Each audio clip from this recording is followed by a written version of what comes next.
तो हम सभी इस पे बहुत ध्यान देंगे। परम धाम में जब हैं, जो बाबा ने होलीएस्ट की बात बताई, इसको हम योग अभ्यास में प्रैक्टिस करेंगे, इसलिए मैं इसे रिपीट कर रहा हूँ। परम धाम में जब हैं तो हम, बोलो क्या बताया, बाबा के बहुत समीप हैं। देखो परम धाम की ये गति है, जो जितनी महान आत्मा वो उतनी ही ऊपर, बाबा के समीप। कल्प वृक्ष देखो वहाँ का, परम धाम का वृक्ष, जो जितनी महान वो उतनी ही बाबा के समीप, असरतन सबसे समीप, फिर 16,000 ऐसे। और जो लो कैटेगरी की हैं वो और नीचे नीचे। हम सभी हैं बाबा के एकदम समीप, तो कैसे हो गए, महान समान। तो अपने को वहाँ देखेंगे। बाबा ने ये बताया, कल नहीं पहले, जब तुम परम धाम में हो तो तुम्हारी चमक अन्य आत्माओं की चमक से ज़्यादा है। जैसे तारे कोई ज़्यादा चमकते हैं, तो अपने इस चमकते हुए स्वरूप को परम धाम में देखा करें, ये मैं हूँ। बहुत अच्छा होगा। महान के लिए कहा, जब तुम सतयुग में हो कितने महान, भक्ति में हो तुम्हारे दर्शनों के लिए महान आत्माएं भी तरसती हैं, महान से महान, इसलिए सब दिए हाईएस्ट। तो खजाने बाबा ने हम सबको देकर बहुत धनवान बना दिया। और एक बहुत अच्छी बात कह दी, तुम हो बेफिक्र बादशाह। भगवान हमें बादशाह कहता है, जो बेफिक्र नहीं है वो बादशाह नहीं है। सब चेक कर लो अपने को।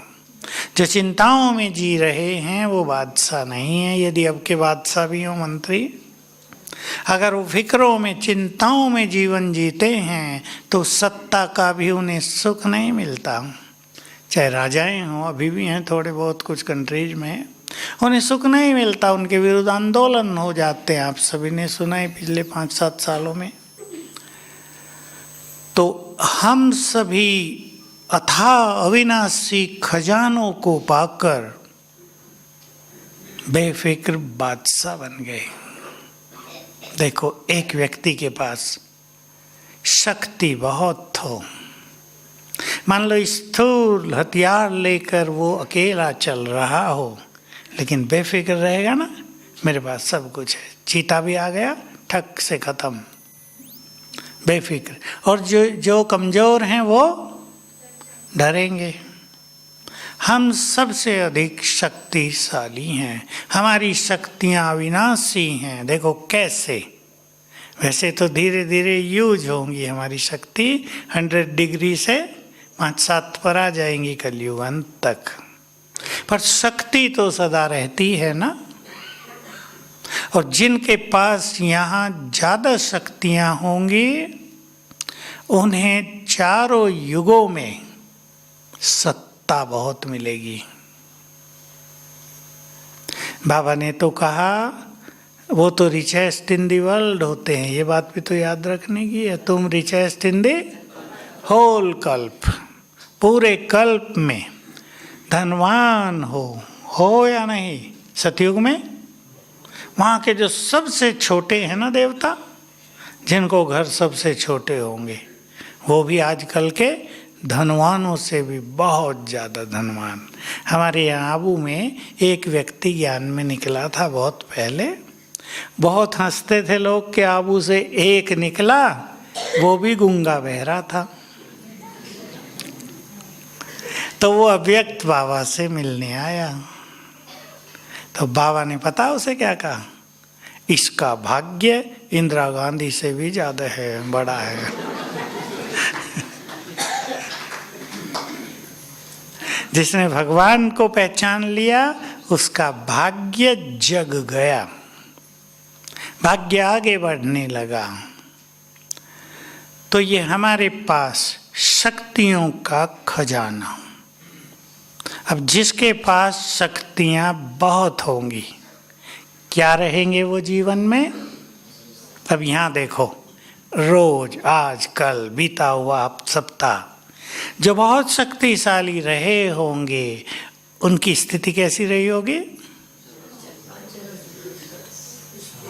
कल्पना करो आप पिछले सप्ताह की, एक व्यक्ति बहुत शक्तिशाली है, वो भोजन पर गया है, सूखा भोजन मिला, पीछे का बिल्कुल थोड़ा सा बचा हुआ, तो विचलित होगा?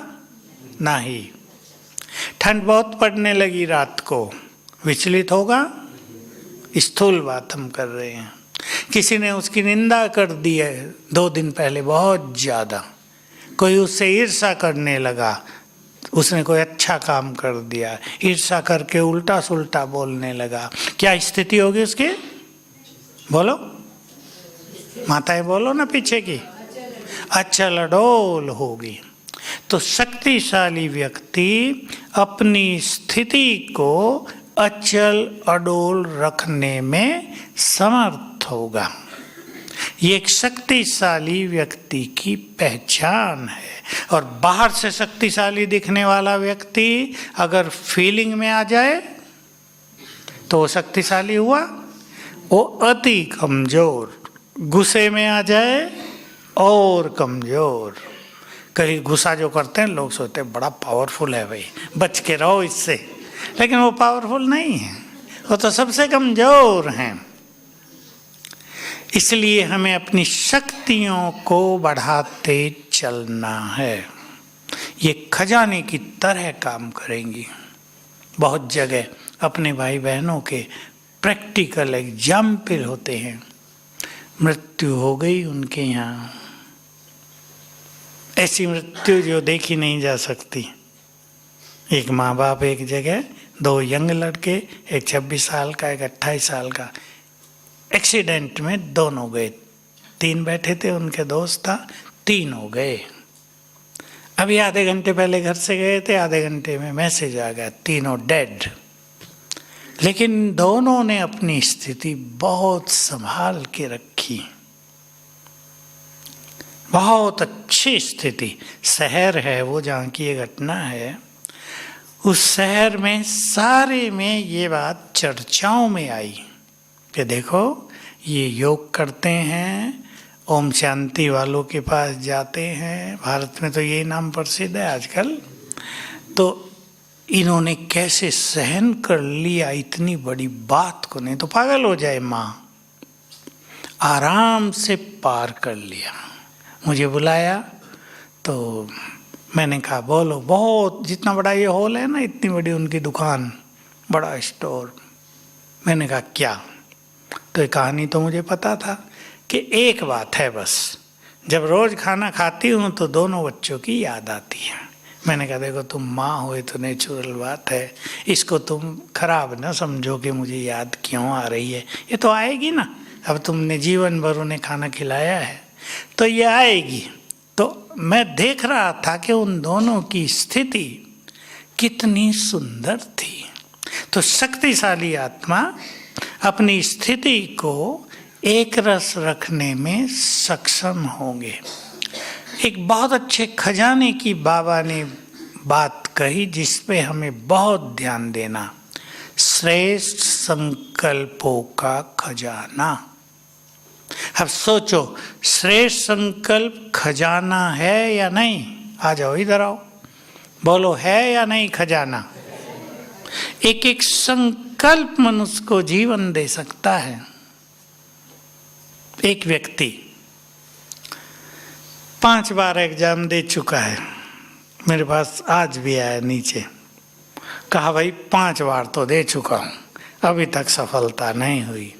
मैंने कहा आयु कितनी? 27 साल, हायर कंपटीशन जो इंडिया का। तो मैंने कहा तुम निराश नहीं हुए? कि बिल्कुल नहीं। देखो, नहीं तो कई बच्चे 3 बार एग्जाम दे के सफल नहीं हुए, उदास, निराश, जीवन के बारे में निगेटिव थिंकिंग। तो मैंने इसको फिर बात की, क्या करो तुम, कैसे सफल होंगे? एक एक संकल्प। एक जगह बाढ़ आ गई बहुत बड़ी, डैम तोड़ दिया गया था पंजाब में, व्यापारियों के जो पहली मंजिल तक मकान थे ना, सब में पानी, सबके गोदाम जो होते हैं ना, किसी का अंडरग्राउंड होता है, किसी की पहली मंजिल वो ग्राउंड फ्लोर पर होता है, सब में पानी, दाल खराब, चीनी खराब, कपड़े खराब, सब खराब हो गया ना। अभी वहाँ मीटिंग की उन्होंने, देखो संकल्पों की बात सुनो, व्यापारियों की मीटिंग हुई, सब परेशान, कोई कुछ कह रहा, कोई कुछ, गवर्नमेंट से ये मांग करेंगे, ये करेंगे, क्योंकि डैम ओवरफ्लो हो रहा था, तोड़ा गया था, नहीं तो नुकसान हो जाता, थोड़ा सा तोड़ दिया गया। तो उनका जो अध्यक्ष था उसने एक बहुत अच्छी बात कही, सबकी बात सुन के।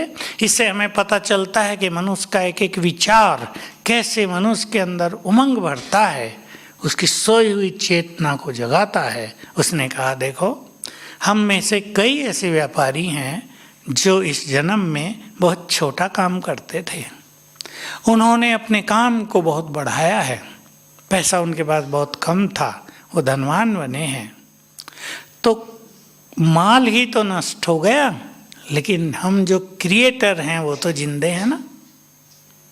समझ गए ना? बस ये सुनते ही सब में उमंग आ गया। वो जो उदासी भरा माहौल था, सब में चेतना आ गई कि ठीक है फिर करेंगे, और फिर शुरू किया। गवर्नमेंट ने मदद की और 1 आध साल में सब वापस अपनी स्थिति में। तो एक संकल्प मनुष्य को निराश कर सकता है, एक संकल्प उसको जीवन दे सकता है। एक व्यक्ति मरने के लिए नदी के किनारे खड़ा है, उसको संकल्प हो रहा जीवन बहुत खराब है, लड़ते लड़ते थक गया हूं, जीवन का अंत कर लेता हूं, कूद जाता है, उसके जीवन का अंत हुआ। दूसरा व्यक्ति भी ऐसे ही बहुत निराश है, बार बार हार हो रही है, संघर्ष में जीवन जी रहा है, लेकिन वो सोचता है संघर्ष ही तो जीवन है, मुझे इन्हें पार करके अनुभवी बनना है, मुझे शक्तियां प्राप्त करनी है और विजयी होना है, हराना है इन सब चीजों को, तो वो हरा देता है। हमारा एक एक संकल्प एनर्जी देता है या एनर्जी लेता है। इसलिए हम संकल्पों को बहुत बड़ा खजाना मानकर अपने संकल्पों को महान बनाएं। क्या तरीका है? बोलो। अब भाइयों से पूछेंगे, हैं? ठीक बोला भाई, बोलो।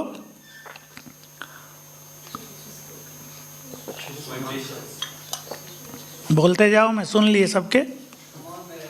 हाँ, स्वमान से संकल्प महान होते हैं।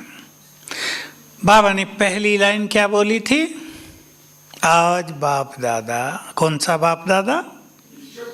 विश्व कल्याणकारी बाप दादा किन्हें देख रहे हैं? किन्हें देख रहे हैं? भूल गए आप तो, बहुत नशे की बात है। अपने साथी बच्चों को देख रहे हैं। अब सोच के देखो, भगवान इस धरा पर आया विश्व का कल्याण करने, और अकेला तो नहीं करेगा, तो उसने साथी किसे बनाया? किसे? बोलो ना, किसे? हमें बनाया। बच्चों को नहीं, वो बच्चे छोटे भी हो सकते हैं, आप कहेंगे छोटे बच्चों को बनाया, हमें बनाया। ये संकल्प करते ही नशा चढ़ेगा या नहीं? भगवान को जब जरूरत पड़ी तो कौन उसके ध्यान में आए? जब उसने इस सृष्टि पे नजर डाली होगी कि देखो नीचे कौन कौन मेरे काम के हैं, जो युग परिवर्तन में मुझे मदद करेंगे। तो राजीव किस पे नजर आए? तुम पे आए? आई। हम सब पे नजर आ गई। ये महान विचारों को जन्म देगा बात। ये एक संकल्प अनेक महान विचारों को जन्म देगा, और वो महान विचार हमें बहुत सुख प्रदान करेंगे। इसलिए अच्छे स्वमान का अभ्यास करते हुए अपने विचारों को महान बनाएं। मैं पूर्वज हूं। पूर्वजों का काम है सबकी पालना करना, और पालना करने वाले बहुत महान होने ही चाहिए, तो एक नई जागृति रहेगी ना। बाबा ने हमें काम दे दिया सबको सकाश देने का, तो हमें भरपूर होना ही चाहिए। यदि हमें सबके दुख हरने हैं तो स्वयं को दुखों से मुक्त कर लेना चाहिए, विचार चलने लगेंगे। संकल्पों का खजाना किसी भी व्यक्ति की पर्सनालिटी का निर्माण करता है, व्यक्तित्व का निर्माण। तो हम चेक करें हमारे विचार छोटे हैं या महान हैं। छोटे विचार कौन से होते हैं? ईर्ष्या वाले, नेगेटिव। एक ही शब्द से आप समझ सकते हैं, मैंपन वाले विचार छोटे, और जो महान विचार हैं वो विश्व कल्याण के विचार। ये ऐसे विचार हैं, ये ऐसे संकल्प हैं जो संसार के किसी व्यक्ति को करने आते ही नहीं। या कर सकेगा कोई? कहेंगे अपना तो कल्याण कर लो, विश्व के कल्याण की बात कर रहे हो। बहुत सुंदर स्वमान, ऊंचा दृष्टिकोण, महान स्वमान बाबा ने हमें दिया। तुम बहुत बड़े हो, छोटे नहीं हो, इसलिए हाईएस्ट कहा, सबसे बड़े, अब भी सबसे बड़े, बड़े से बड़े बाप के बच्चे, बड़े से बड़े ब्राह्मण। देखो ब्राह्मणों की मान्यता द्वापर से लेकर कलयुग अंत तक भी कायम रही। तो बड़े से बड़ा बनाता है बाबा हमें, तो हमें वैसे भी सोचना है। जो बड़े हैं उनके विचार बड़े होने चाहिए। बड़े विचार वे जो सबके लिए सुखदायी हों। बड़े विचार वे हैं जो दूसरों का कल्याण करें। बड़े विचार प्योरिटी के विचार, बड़े विचार अपने महान कर्तव्यों को पूर्ण करने वाले विचार। हमें प्रकृति को पावन करना है, हमें संसार की आत्माओं को मुक्ति, जीवन मुक्ति का वरदान दिलाना है। ये बड़े विचार, संसार में तो कहीं इनकी चर्चा भी नहीं है, न कोई व्यक्ति ऐसे विचार कर सकता है। तो हम इस संकल्पों के खजाने को बढ़ाते चलें। और दूसरा ये बढ़ेगा किससे? एक खजाना और, पहला ज्ञान का खजाना, जो बीज है सभी खजानों का। ज्ञान का चिंतन करने से हमारे विचार महान होंगे। रोज ज्ञान मिलता है हमें, ऐसा कहीं नहीं है संसार में।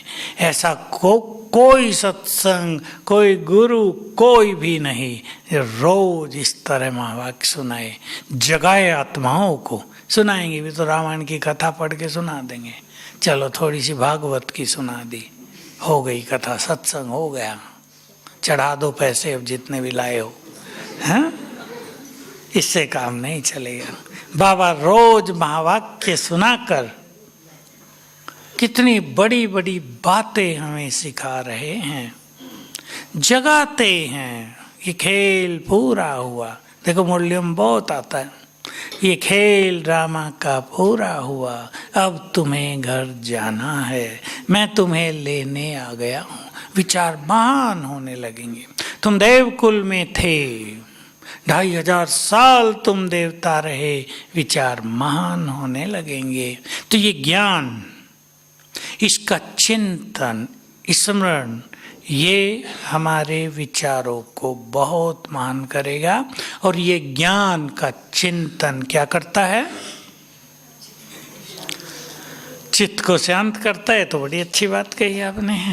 और ये ज्ञान का चिंतन, ध्यान से सुनेंगे, इसका सूक्ष्म रूप बुद्धि में समाता रहता है। और इसके सूक्ष्म रूप को कहते हैं विजडम, विवेक।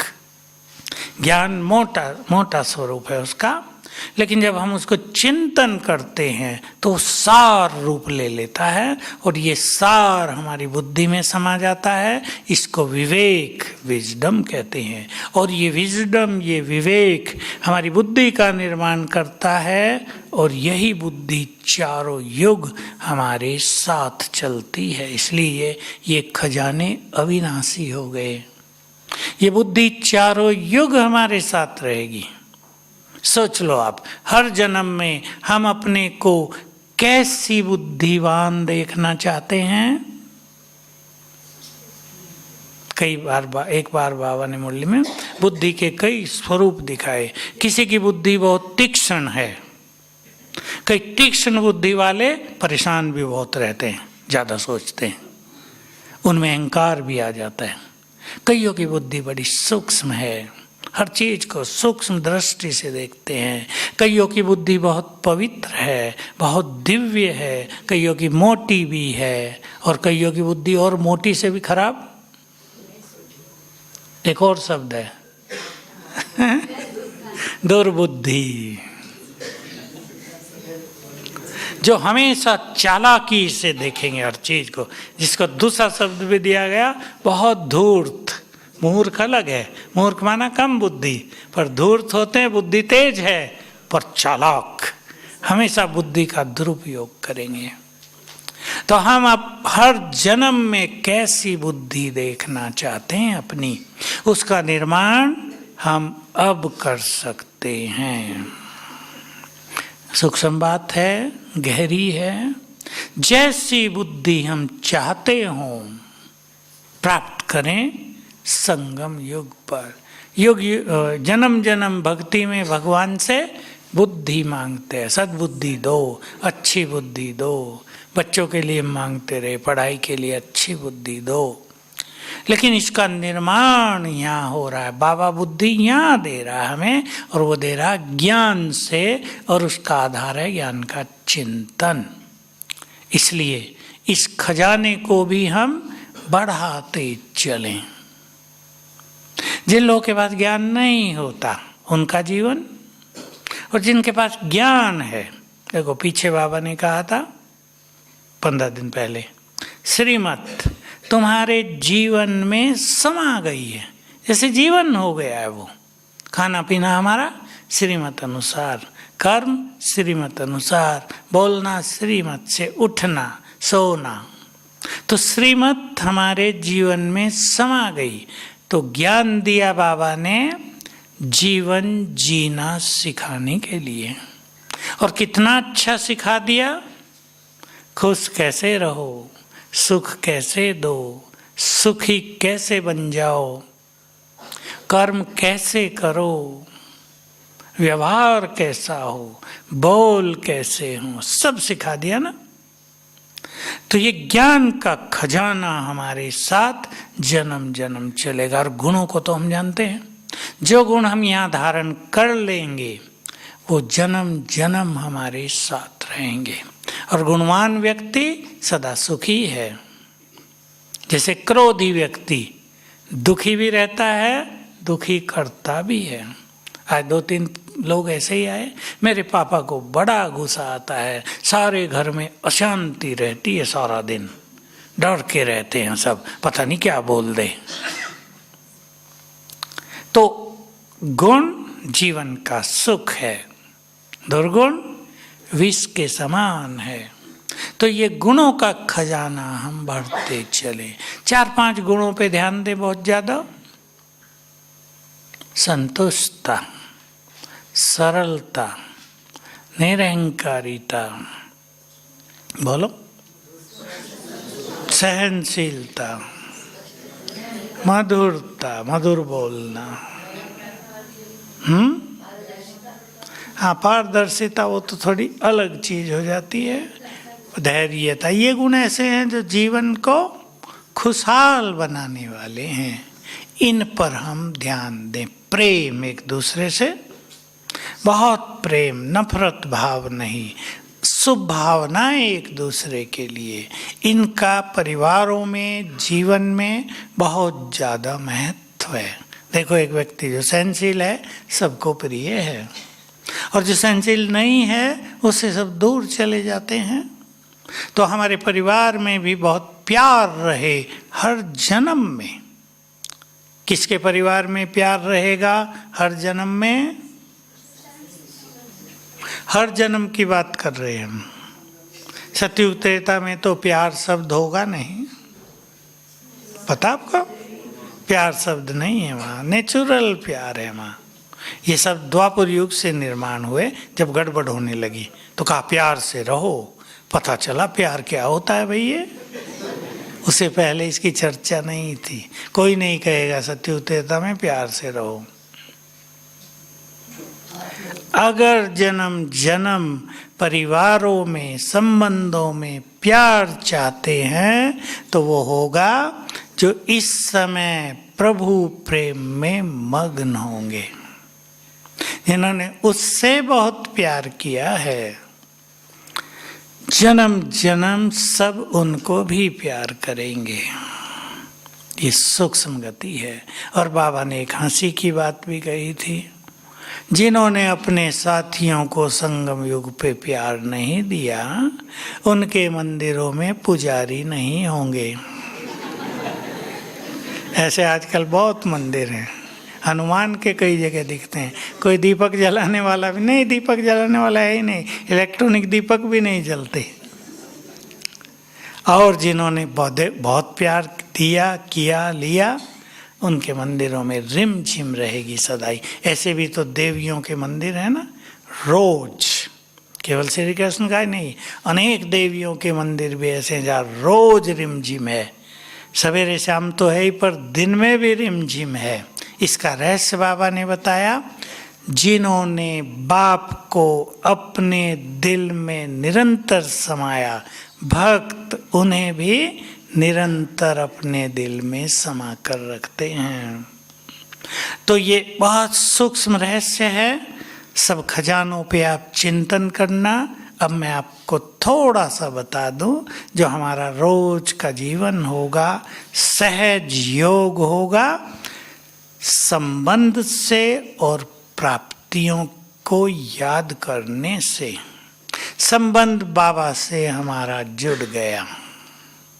बाप टीचर सदगुरु की बात कल भी बाबा ने याद दिलाई। ऐसी पालना कोई कर ही नहीं सकता चारों युगों में जैसी बाबा ने की। माताएं भी अपने बच्चों की पालना करती हैं, बाबा से तुलना किया करो।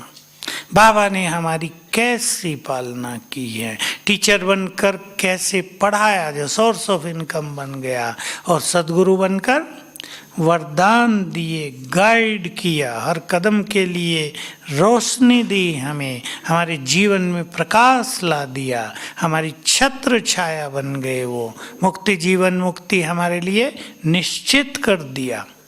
किसी को डर तो नहीं मरने के बाद पता नहीं कहाँ जाएंगे? कहाँ जाएंगे? पहले परम धाम, फिर सीधे स्वर्ग में। सुख ही सुख है ना। तो संबंध भी बहुत श्रेष्ठ, और प्राप्तियों की तो सभी लिस्ट बना लेना अपनी। सोचना, जिसने हमें जीवन जीना सिखाया, जिसने हमारे दुख हरे हैं या नहीं, जिसने हमें बहुत प्यार दिया, जिसने हमारी समस्याओं को हल किया, जिसने हमारा हाथ पकड़ा, जो हमारी जीवन नैया का खिवैया बन गया, जो हमारे लिए स्वर्ग बनाने आया, जो कहता है मैं तुम्हें तुम्हारा खोया हुआ राज दिलाने आया हूं। कितना प्यार करें हम उससे। किसी व्यक्ति ने हमें समय पर मदद कर दी हो, कितना अच्छा लगता है वो, जीवन भर हम उसे थैंक्स देते हैं। इतिहास में कहानियां हैं, कोई युवक बहादुर राजकुमार शिकार खेलने गया है, पानी नहीं है, प्यासा बेहोश होकर गिर गया, किसी ने आकर उसे पानी पिलाया है, उठाया है, जगाया है। पानी पीते ही दोनों की गहरी दोस्ती हो गई। तुमने मुझे जीवन दिया, नहीं तो मैं मर ही जाता। तो कितना प्यार होता है उस व्यक्ति के लिए जो हमें मदद करता है, जो हमें सुख देता है, जो हमें प्यार करता है, जो हमें कुछ अच्छी चीजें सिखाता है। हम राह भी भटक गए हों रात को और कोई हमें हाथ पकड़ के हमारे घर पहुंचा दे, कितना अच्छा लगेगा। बाबा ने हमारे लिए क्या क्या किया, वो हमारे लिए क्या क्या लेकर आया, भविष्य वो हमारा कैसा बना रहा है, हमारे भाग्य को कैसे जगा रहा है, हमें कैसे उसने निर्भय निश्चिंत कर दिया है, बेफिक्र बादशाह बना दिया है। सोच के देखना क्या क्या दिया उसने हमें, तो याद सहज हो जाएगी या कठिन? मगन हो जाएंगे उसके प्यार में, केवल वही दिखाई देगा। वर्तमान संबंधों में तो क्या क्या हो रहा है, बच्चों की माँ बाप ने पालना की, जी जान लगा दिया और बच्चे समस्या बने हुए हैं, सोने नहीं देते रात को माताओं को, ऐसी टेंशन दे दी है। हो रहा है या नहीं, या मैं ऐसे ही बोलता हूँ? मुझे तो माताएं आके बताती हैं, मुझे थोड़ा ही पता आपके घरों में क्या हो रहा है, कि हमने इन बच्चों के लिए क्या क्या किया और देखो ये हमारे लिए गाली देते हैं, लड़ते हैं, मारपीट कर रहे हैं माँ बाप को। तो लौकिक संबंध देख लिए, भगवान से संबंध जुड़ा है। सोचो, भगवान हमारा रिश्तेदार बन गया है, बना है या नहीं? और ऐसा रिश्तेदार जो हर समय हमें मदद देने को तैयार बैठा है, तो उसकी प्राप्तियों को याद करेंगे, उसके एहसानों को याद करेंगे, तो मन उसके प्यार में मग्न हो जाएगा और योग बिल्कुल सहज हो जाएगा। इस तरह हमें योग को सहज करना है। तो स्वमान, प्राप्तियां, मेरा बाबा और ये सर्व खजाने, ये सभी याद रखना जो जाएंगे अपने अपने घर। कोई एक दो अच्छी बातें अपने साथ ले जाना। ओम शांति।